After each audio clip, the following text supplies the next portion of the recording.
Let's talk about what's real. I became a Freemason because I was obsessed with understanding what death was at a very young age. It encourages the initiate to be comfortable with the fact that we are not immortal. So how are you going to live your life in the time that you're here? If you are going to know yourself, then you've got to ask these questions. The fundamental message of Masonry is man's pursuit of communion with his Creator. It was very much this out-of-body experience. I learned secrecy of the inner self. It's a time outside of time. You're in another world. The principles of Freemasonry are eternal.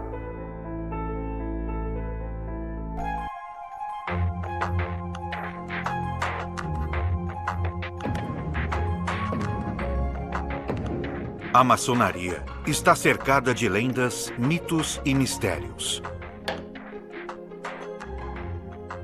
Quais são os segredos que ela oculta? O caminho para quem quiser desvendá-los deverá começar num lugar pequeno, geralmente localizado no subsolo. Assim começa a iniciação de um maçom. Com os olhos vendados, o futuro iniciado é conduzido a uma sala isolada, úmida e escura, onde poucos têm acesso. Essa é a Câmara das Reflexões e é a porta de entrada aos mistérios da maçonaria.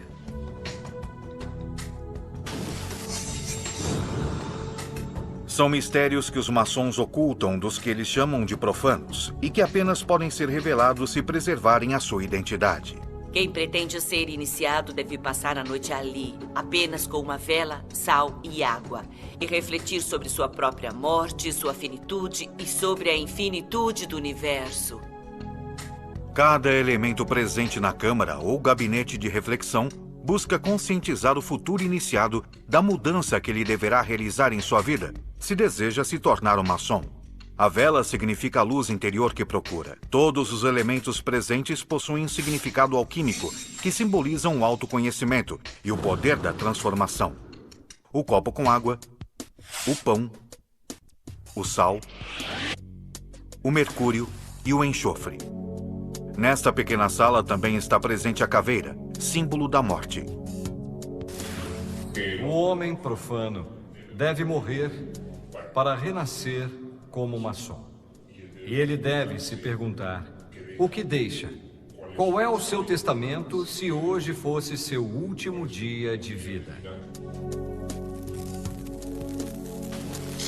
Com esse tipo de experiência, o que eles pretendem é que o maçom abra sua mente e perceba sua pequenez, mas também toda a sua perfeição. Isso é o que define a iniciação.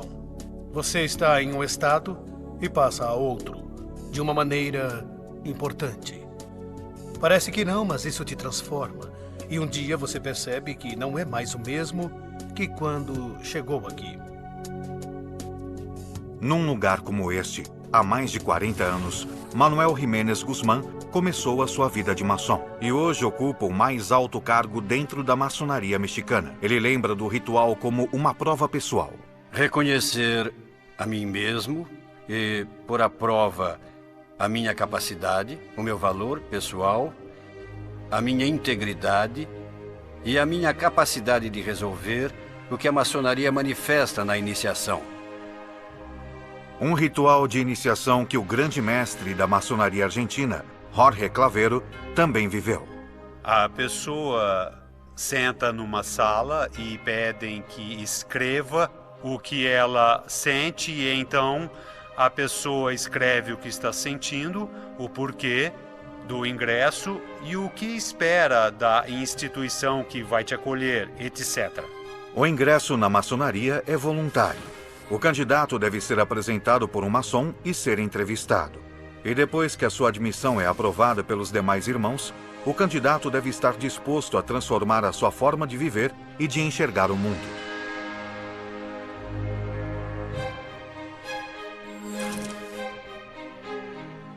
O vitriol é um acróstico latino e significa visite o centro da terra.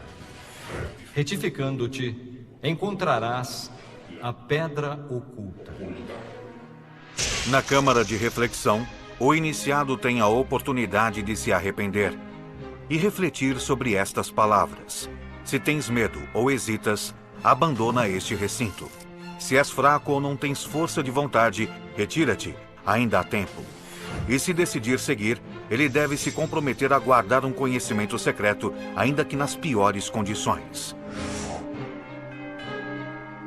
Esses mistérios são transmitidos através de rituais. Rituais que permaneceram por séculos nas sombras, ocultos em templos, escondidos do olhar do resto do mundo. Como este local, situado no coração de Buenos Aires, onde hoje é a Casa de Cultura do governo da cidade e onde antes funcionou a redação de um jornal. Ali podem ser encontrados uma série de símbolos maçônicos e uma sala misteriosa. A sala de esgrima, assim era conhecida, ela não está, por exemplo, na planta do edifício. Esse lugar não existe. Não está na planta. Era muito estranho que, depois de jantar, os cavalheiros subissem todos vestidos de preto, com suas espadas para praticar esgrima ali. Andrea Romandetti é especialista em simbologia e foi quem descobriu este lugar. É extremamente inacessível. Você sobe por uma escada caracol. Primeiro, essa escada é um símbolo de ascensão. Eu posso garantir que quando a gente sobe, cansa, e cansa mesmo. Romandetti acredita que o local era um templo maçônico. E para entrar, tem uma portinha bem pequena, onde você tem que se agachar. Bem, aqui estamos na sala de esgrima, que foi um templo maçônico.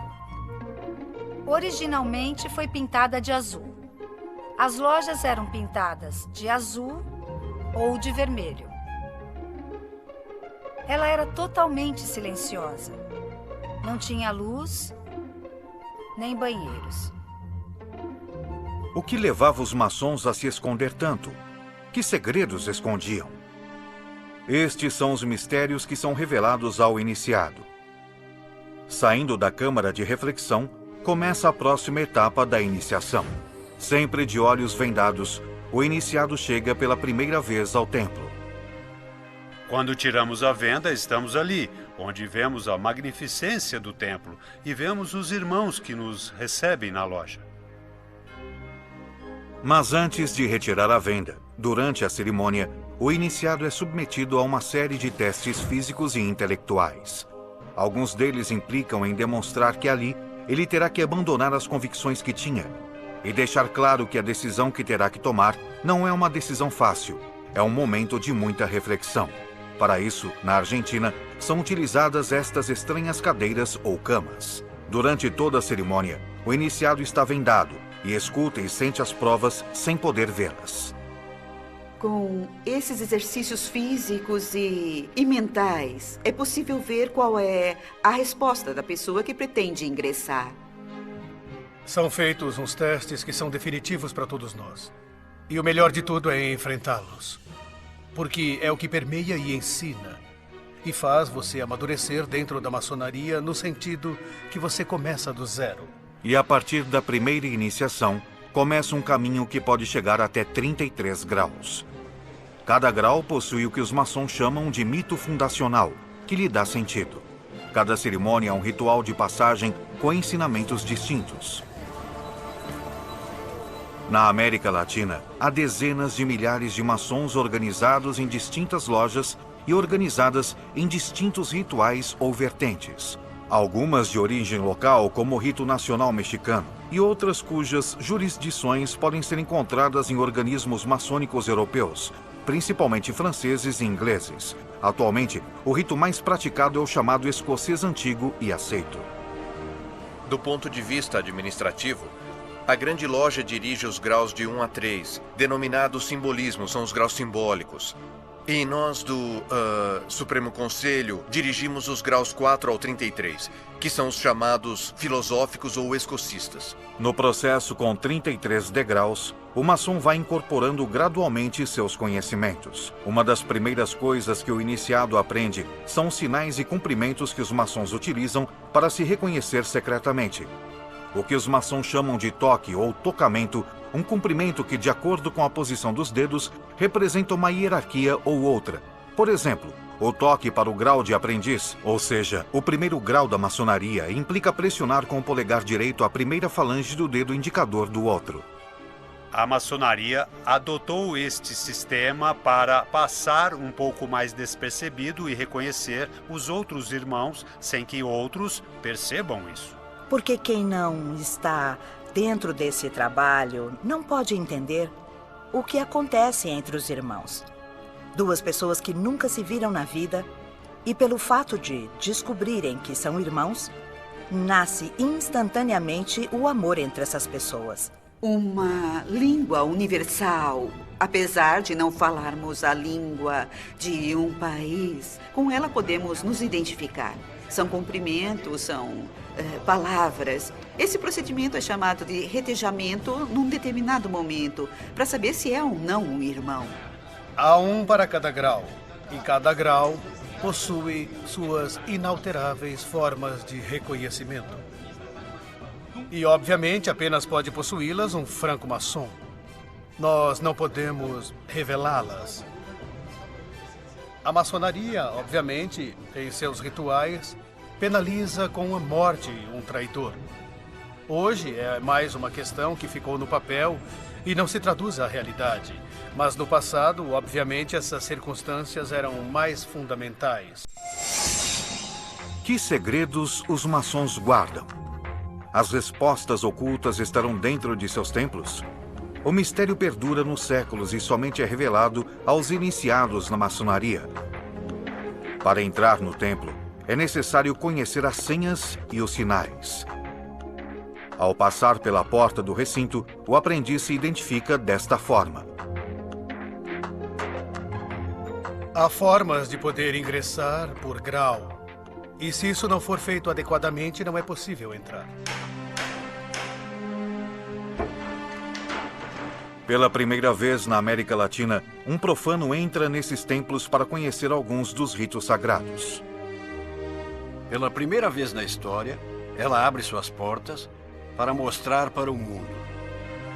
Nestes templos, a portas fechadas, os maçons realizam o que chamam de tenidas, ou seja, reuniões privadas para a prática de rituais ou para a discussão de assuntos através de uma liturgia que os ordena.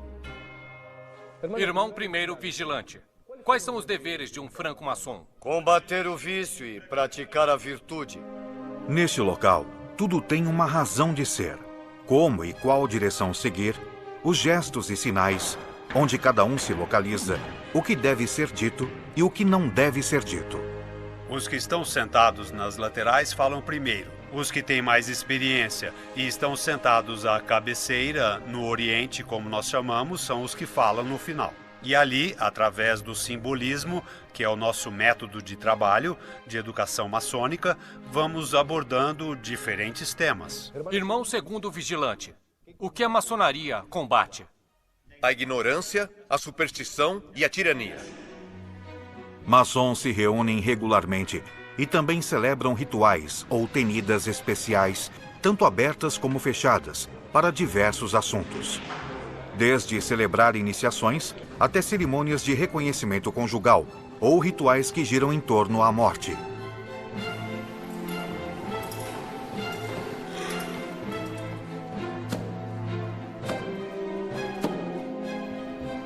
Irmãos, venham. Vossos irmãos vos esperam. Estas reuniões fúnebres são em memória dos maçons mortos. E como todos os seus rituais estão carregados de simbolismo, a cerimônia inclui mel, leite e vinho, que são despejados num caixão para simbolizar as 3 etapas da vida. O mel é a pureza e a inocência da infância. O leite, a força e a vitalidade da fase adulta. E o vinho representa os prazeres da vida e a sabedoria da velhice. O número 3 é o número maçom, presente em todo o seu simbolismo. Os irmãos dão 3 voltas em torno do caixão e com o machado um deles bate 3 vezes. Esses 3 golpes misteriosos, de intensidade variável, simbolizam as 3 fases na vida de um homem: o nascimento, a idade adulta e o último suspiro. São rituais que têm perdurado durante séculos e que são praticados no mundo inteiro.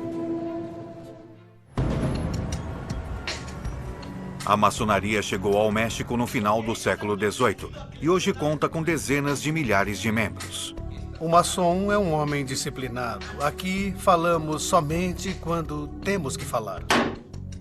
Os maçons procuram dominar a palavra e também suas emoções para tentar se superar, seguindo as regras da sua instituição. Ela quer que todos e cada um dos que pertencem a ela sejam seres pensantes, que raciocinem, que analisem, que tenham a possibilidade de emitir seus próprios julgamentos. Declaramos abertos os trabalhos na reunião branca. Podem sentar. Que habilidades devem adornar um maçom, querida irmã segundo vigilante? Sabedoria, força e união, venerável mestre. A maçonaria se traduz no conhecimento. Isso é a maçonaria.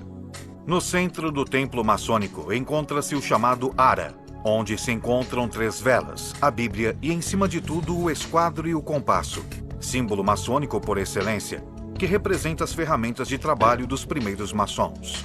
É obrigação do maçom estudar o que vocês estão vendo aqui, o universo e seus símbolos, e a interpretação da cultura, da política, da filosofia, das ciências exatas e da ciência e da tecnologia. Os maçons de cada século deixaram nas cidades seus sinais e símbolos, que apenas são interpretados por aqueles que podem reconhecê-los. No centro da cidade do México, encontra-se o Palácio Nacional, e poucos dos que passam por ali percebem a presença do esquadro e do compasso.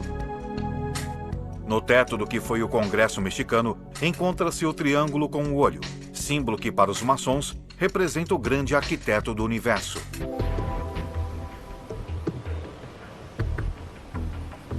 Em outros casos, não apenas vemos sinais maçônicos dispersos, mas o que poderia ser uma cidade inteira baseada em seus simbolismos. Como é o caso da cidade de La Plata, na Argentina. La Plata tem uma antiga relação com a maçonaria ao ponto de ser fundadora. Todos os fundadores e os arquitetos que a projetaram, os urbanistas que a desenvolveram e as mãos que fizeram isso possível, todos eram maçons. Para visualizar melhor a presença do esquadro, que aqui apenas aparece sombreado, aqui realmente temos o esquadro. Dobre este esquadro e vamos encontrar um compasso. O compasso tem o seu vértice numa praça. Esta é a ponta do compasso, o ângulo de um compasso, e esta é a corrente espalhada aqui. É um símbolo maçônico. E cada elo representa um dos maçons espalhados pela face da Terra. Devemos dizer que nos registros da época, em particular nos registros do Departamento de Engenheiros, que foi o órgão técnico encarregado de projetar a cidade, não aparecem, é claro, referências deste tipo de questões. Mas até que ponto a influência maçônica forjou a América Latina tal como a conhecemos hoje? Benito Juárez, um dos mais importantes personagens da história do México, era maçom. A lembrança da sua iniciação maçônica está presente no Palácio Nacional do México. Benito Juárez significa independência e identidade para todos nós. Sem dúvida, ele é o maçom mais distinto que houve no país. E honrar Juárez na vida cotidiana, no comportamento cotidiano e na defesa e salvaguarda da República Laica, da República Soberana e da República. Viva Juárez! Viva! Se todos esses líderes da emancipação americana não tivessem tido o apoio da maçonaria, eles não teriam conseguido lutar contra esse poder totalmente concentrado do absolutismo monárquico. Os grandes homens da história, como San Martín, estavam imbuídos pelos valores de liberdade, igualdade e fraternidade. Tivemos membros como San Martín, Miranda, o próprio Bolívar. Não há registros em instituições maçônicas, mas muitos deles foram membros do que conhecemos como Loja Lautaro, ou Sociedade de Americanos ou Cavalheiros Racionais. Mas esse tipo de organização é o que nós denominamos de sociedades paramaçônicas, que tomam a forma da maçonaria, mas não são maçonaria no sentido de que não estão registradas em nenhuma obediência maçônica existente. O fato é que muitos maçons têm estado vinculados à vida política de seus países, moldando sociedades de acordo às suas ideias. No Uruguai, a maçonaria marcou a vida cultural, política e social. Um país que eu diria que é bastante maçônico, no sentido de como tem permeado as instituições, toda a sociedade e até mesmo as instituições de ensino público do país. O Uruguai é um cara muito maçom, sem querer ser e sem saber disso. Influenciado pela maçonaria, o Estado uruguaio se separou da Igreja no início do século XX, e a educação é laica desde o século XIX. No pequeno país rio-platense, encontramos até igrejas com símbolos maçônicos. A antessala e as salas dos deputados e senadores do Palácio Legislativo são chamados de Salão dos Passos Perdidos, como as antessalas dos templos maçônicos. A Praça da Matriz da capital possui uma série de símbolos maçônicos na sua fonte central. Tal como ocorreu no Uruguai, a maçonaria também tem permeado as classes políticas de outros países latino-americanos. Muito bem, nós já abordamos os assuntos mais importantes da Loja do Vale do México. A maçonaria mexicana sempre esteve vinculada com a política durante todo o século XIX e boa parte do XX. Os maçons eram membros da classe política e muitos deles decidiram se basear na estrutura maçônica para obter benefícios políticos. Os maçons dominavam o México. Aqui no México não podia haver um político de alto nível que não fosse maçom. Pelo menos as evidências que eles iam deixando nas ruas e lugares era assim. Os maçons escolhiam e tiravam os governantes, que mexiam os pauzinhos secretos do México a seu favor. A Argentina já teve 7 presidentes e 14 vice-presidentes. E também, é claro, ministros, secretários de Estado, deputados, senadores, etc. Já tivemos participação decisiva em muitos processos democráticos na Argentina e estamos atuando agora. Alguns maçons chegam a afirmar que já tiveram influência no esporte. O pai do futebol na Argentina era o venerável, o presidente da loja Excelsior, chamado Alexander Watson Hutton. Uma influência que pode ter alcançado um dos times de futebol mais famosos do mundo. O River foi criado pela loja Liberi Pensatori, que eram italianos garibaldinos. A própria camisa do River proporciona outro elemento no qual se apoiam alguns maçons para validar a sua versão. Pedro Martínez, influenciado por suas ideias maçônicas e sabendo que na Escócia os grandes mestres usavam uma faixa, teria sido então quem sugeriu a inclusão dessa faixa na camisa imortalizada ao longo da história do River. Entretanto, esta não é a história oficial do Clube Atlético River Plate da Argentina. Não houve fundador do clube que tivesse citado nunca este tema da maçonaria em nenhum de seus aspectos. Se houve, eles levaram para outra vida. Em outro âmbito, como o artístico, figuras importantes também têm sido associadas com a maçonaria. Aqui temos a ata de iniciação de Mário Moreno, o Cantinflas. De acordo com este documento, o ator e cineasta Mário Moreno foi maçom e trabalhou neste mesmo templo onde hoje maçons mexicanos se reúnem. Mário Moreno, o Cantinflas, é um ícone, justamente do cinema mexicano. E algumas de suas facetas, sua linguagem, sua vestimenta, muitas vezes são tiradas da dinâmica de como os iniciados começam a fazer parte da instituição. Mas enquanto a maçonaria se orgulha de seu impacto positivo na política, na cultura e na sociedade, também há pessoas que se aproveitaram disso para seus próprios propósitos. Em meados dos anos 70 do século XX, na Itália, uma loja chamada Propaganda Due, de origem maçônica, mas expulsa pela maçonaria, foi comandada por Lício Gelli. Gelli usou o secretismo da maçonaria para construir uma rede própria de poder, que transformou a loja Propaganda Due em um dos sistemas secretos de poder mais impressionantes do século XX. E da Itália, a loja Propaganda Due chegou à América do Sul, especialmente Argentina e Uruguai, onde ditadores militares governavam naquela época e com os quais concretizaram negócios. Durante o golpe de Estado de 1976, Roberto Viola, o general Viola, que foi um dos ditadores que comandou a Argentina, assina um acordo onde Gelli se compromete a trabalhar pela ditadura em troca de negócios que a ditadura facilitaria, como a venda de armas ou interferência no sistema bancário, tanto em Buenos Aires como no Uruguai. A maçonaria nega o envolvimento nas ações de Lício Gelli e da Propaganda Due. Usaram a maçonaria, a estrutura que ela tinha, para fazer uma organização mafiosa. A maçonaria em si não teve nada a ver com isso. A maçonaria permite que seus membros tenham uma rede de contatos como a que Gelli usou para seus propósitos pessoais. A mesma que muitos deles usam para ter sucesso em suas vidas pessoais. Os maçons estão em todos os lugares, em todos os partidos, em todas as universidades, públicas e particulares, em todas as associações. Se você ouvir a música de Mozart, como a flauta mágica, é uma iniciação maçônica. Se você ler literatura, Alexandre Dumas, em Memórias de um Médico, você está lendo a iniciação maçônica. Não se trata apenas de ter uma rede de contatos e se superar como pessoa. Ao fazer parte da Irmandade, os maçons se comprometem a se ajudar entre si com sinais e palavras-chave de auxílio, que todos eles conhecem. Os próprios meios inalteráveis de reconhecimento também têm palavras de auxílio.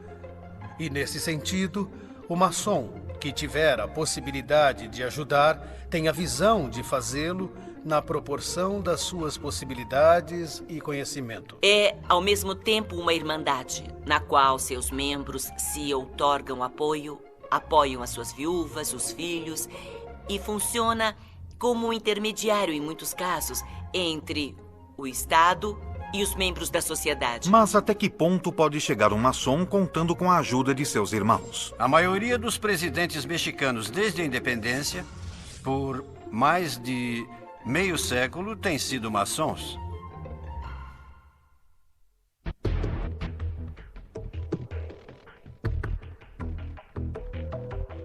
A maçonaria é uma sociedade iniciática que mantém seus ritos e cerimônias em segredo, abertas apenas para aqueles que decidem pertencer à organização.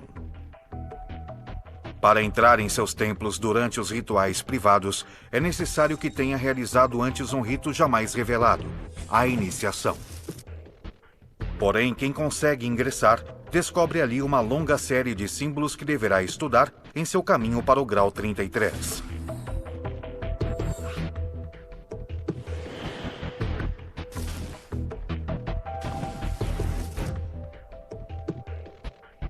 Um símbolo sempre presente nos templos maçônicos é o olho do chamado Grande Arquiteto do Universo. A maçonaria, dentro do livre pensamento, entende que o universo não poderia ter sido formado por um acaso ou por acidente, mas que realmente existe uma causa principal que tem um plano, um grande arquiteto. O que é o grande arquiteto do universo? É uma interpretação de cada um em particular. Qualquer que seja o seu nome. Cristo, Krishna, Buda, Maomé, ciência. E segundo os maçons, exatamente essa tolerância religiosa e a luta pela laicidade no Estado, na educação e na sociedade em geral, é o que tem levado a maçonaria a enfrentar o seu principal rival, a Igreja Católica. A Igreja Católica rejeitou a maçonaria praticamente desde suas origens. Desde 1738, é promulgada uma bula papal contra a maçonaria. Ela estava proibida não só como um crime, mas como uma heresia, como uma afronta à fé católica. Historicamente, a maçonaria e a Igreja Católica tiveram uma série de enfrentamentos e desencontros que resultou, inclusive, na excomunhão. A Igreja Católica sempre interveio para perseguir os maçons. Muitos deles foram sacrificados nas fogueiras da Santa Inquisição. O problema de falar da maçonaria é que algumas vezes ela faria vítimas. O problema é que, enquanto apenas dizem essas coisas, mas ninguém prova, a coisa para por aí. O importante é onde estão as provas. A maçonaria, enquanto sociedade secreta, vai contra a Igreja e os princípios do Evangelho. Essa seria uma contradição. Ser maçom e também ser católico. Entretanto, sempre houve membros do clero católico que eram maçons, embora seja muito mais drástica a postura antimaçônica da Igreja Católica do que a postura anticlerical da maçonaria mexicana. Apesar da perseguição da Igreja, que os obrigou a permanecer escondidos durante muitos períodos da história, os maçons conseguiram manter vivos os rituais e a simbologia através dos séculos.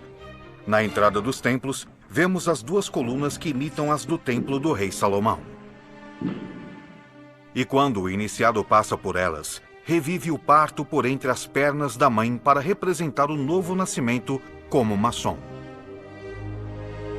O pé das colunas em pedra bruta é o que simboliza o aprendiz maçom. E a pedra polida, portanto, é o maçom que já domina os segredos e rituais. Diante das colunas com direção ao leste, encontra-se o lugar onde estão as autoridades da loja. O lugar é chamado de o Oriente.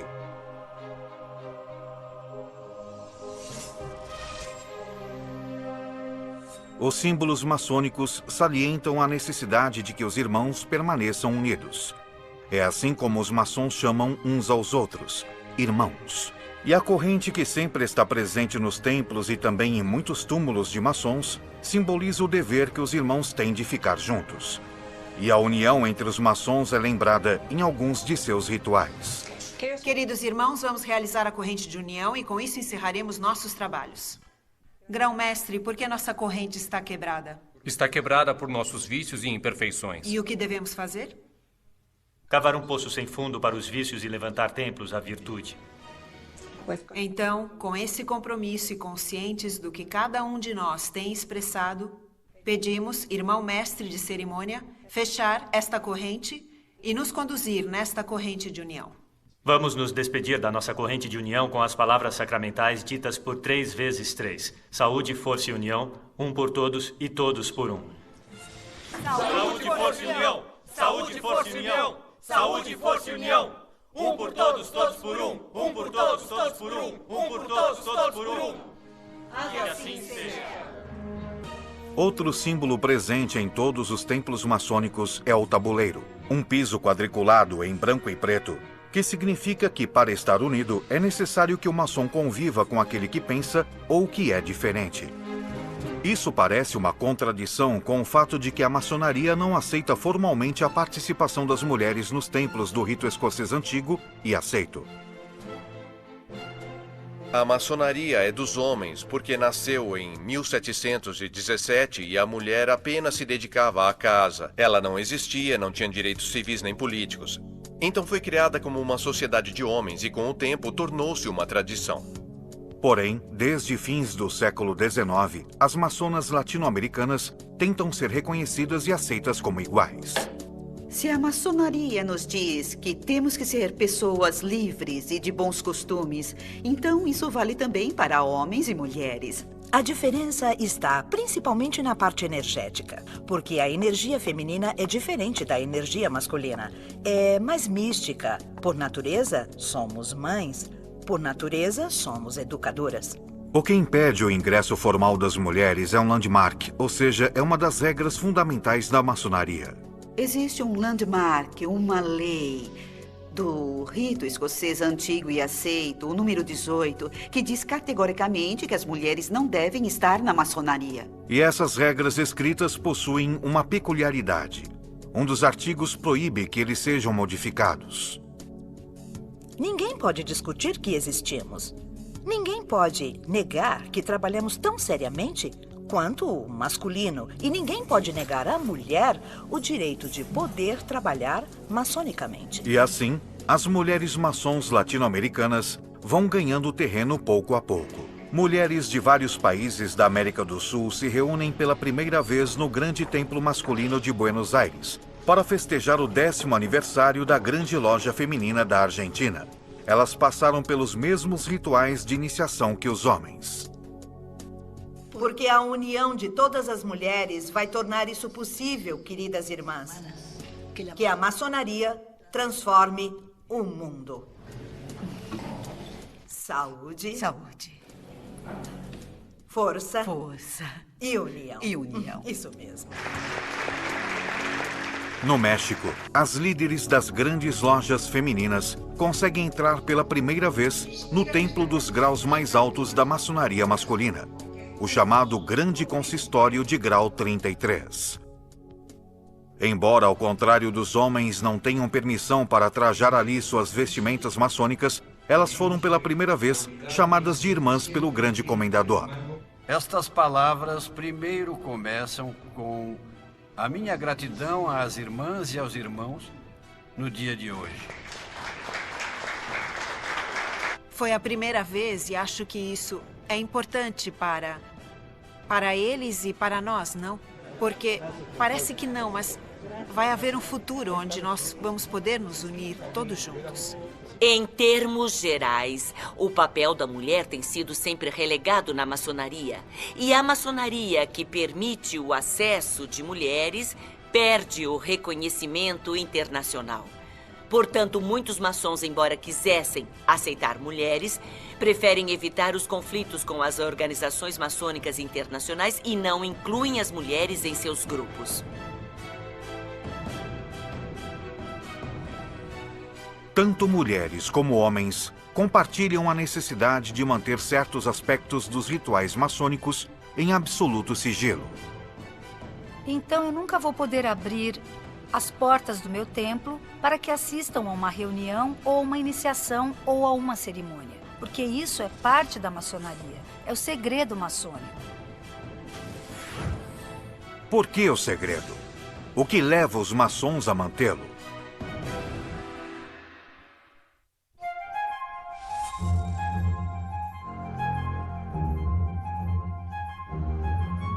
Durante séculos, os maçons têm permanecido ocultos, protegendo uma tradição que conservam desde a Idade Média. Um segredo que transmitem através de experiências de vida, nas iniciações e nas reuniões. Ao expressar nossos juramentos, expressamos também a discrição que devemos guardar para isto. Hoje temos aspectos disciplinares e leis criminais para, obviamente, poder controlar qualquer tipo de exposição de segredos da maçonaria e, obviamente, resultará na expulsão para sempre da ordem. Rituais têm um poder transformador, o que nós tão sagradamente resguardamos dos olhos dos profanos. Esse segredo é inviolável. Segundo os maçons, embora quisessem ou fossem obrigados a fazer isso, seria muito difícil revelar esses segredos. É muito difícil poder contar algo vivencial. É difícil contar a um profano e é difícil contar a um irmão. É quase como se eu pedisse para você relatar o amor que sente pelos seus filhos. O conhecimento adquirido dentro da ordem maçônica é um conhecimento pessoal, vivencial, que deriva da interação com outros membros e da ritualidade e que apenas vivendo podemos adquirir. O conhecimento nasceu com os maçons originais na Idade Média, mas essa era uma organização diferente da atual. O que era chamado de maçonaria operativa eram as confrarias de construtores, as confrarias de pedreiros, arquitetos, todas as pessoas que se dedicavam à arte da construção. A palavra maçom vem do francês e significa pedreiro ou operário. Eles estavam encarregados de construir palácios, igrejas, castelos e pontes. E para isso, transmitiam os segredos da construção de um maçom para o outro. Durante o século XVII, ela vai se transformando, vai aceitando membros que não fazem parte da arte da construção. E são os filósofos, políticos, médicos, químicos, e começam a utilizar o espaço, a estrutura do que era uma confraria para gerar uma sociedade de pensamento, uma sociedade de ideias. Mas o vínculo com os maçons originais nunca se perdeu. Simbolicamente recebemos as ferramentas, e essas ferramentas são muito parecidas aos instrumentos que os pedreiros utilizam. Com essas ferramentas, nós temos que construir o templo da virtude que a instituição exige. Assim, o segredo da construção dá lugar a um mais complexo. O que supostamente está por trás dessas origens é esse segredo que os maçons possuem, esse conhecimento do universo, da natureza, do ser humano que vai sendo transmitido sozinho, de iniciado para iniciado e que supostamente os maçons preservam. É exatamente este segredo que faz com que a polêmica em torno da maçonaria continue viva. Há segmentos da maçonaria que são obscuros. E convivem com a sua parte mais positiva e que não quer ter nada a ver com essa vertente. Eles foram acusados de muitíssimas coisas, e de conspirações e de toda essa questão. Há muitos mitos e questões de maçons, de sua forma de comunicação, de sua forma de governar, de sua forma de levar a direção do mundo, é o que dizem. Muito além de mitos e teorias da conspiração, é inegável que a maçonaria tem sido um elemento-chave na história das sociedades latino-americanas. E, como tal, tem sido sempre não o motor da história, mas uma ferramenta com a qual a maior parte dos políticos, sobretudo os liberais ou os radicais, tem recorrido para consolidar seus projetos políticos. E os maçons garantem que também tem sido uma ferramenta de desenvolvimento pessoal para cada um deles. O meu caráter, a minha forma de pensar, de agir, não pode ser explicado sem pertencer à maçonaria. Eu tenho orgulho de ser maçom, porque eles me ensinaram a trabalhar livremente o meu intelecto e porque eles me ensinaram o caminho certo na vida. Eles me ensinaram a usar a razão na procura da verdade.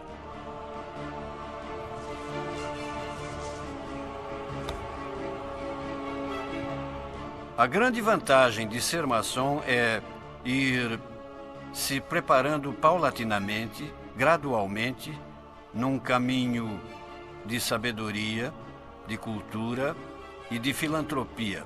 Que assim seja, comandante-chefe. Seus críticos ainda apontam falhas. Eles falam apenas uma parte, falam de ritos de iniciação, falam que qualquer pessoa pode ser maçom, inclusive bispos e sacerdotes. Mas no fundo a pergunta sempre fica: o que são? O que fazem? Para que se reúnem? Por que os rituais? As regras da maçonaria estão contra a transparência de abrir as portas de seus templos para a comunidade. De alguma forma, a maçonaria vai ter que acabar resolvendo essa contradição entre o segredo e a transparência de mostrar para a sociedade que eles são um grupo de pessoas que simplesmente querem um mundo melhor. Um por todos, todos por um! Um por todos, todos por um! Que assim seja. Enquanto a maçonaria mantiver muitos de seus rituais ocultos, impedindo que venham à luz, essas dúvidas certamente continuarão presentes em toda a sociedade.